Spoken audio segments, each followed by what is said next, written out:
Brandy René Briand Extra presenta... E così lei, Yul Brynner, è stato il primo trapezzista del circo d'inverno di Parigi. Già. Senta, ora mi racconti un aneddoto, un episodio simpatico che le è capitato. Simpatico? Sì.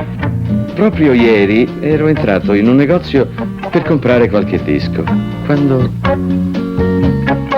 Prenda questo, è la fine del mondo. Grazie. La ringrazio del consiglio. Lei invece che cerca? Manifesti degli attori. Poi cosa fa? Li appende? Già, ne ho la stanza piena. Mio padre pensa che io sia un po' tocca. Magari lei la pensa come mio padre. No, di certo. Davvero? Allora lei è un'eccezione. Guardi questo che forza.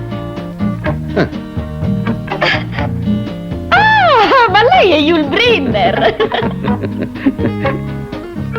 Capisce? Solo quando ha visto la mia foto mi ha riconosciuto. Ma guarda, un attore che ha vinto un Oscar e c'è gente che ancora non lo conosce. Non si stupisca. Pensi, questo è uno dei migliori brandy che io conosca, eppure c'è ancora molta gente che non lo conosce. Brandy René Briand Extra. Ogni bottiglia è un originale, perché fatto secondo i modi artigianali di un tempo, con antica sapienza. Non accontentarti di niente di meno. Te lo consiglia Yul Brynner. E ricorda, un vero conoscitore beve con moderazione. Brandy René Briand Extra.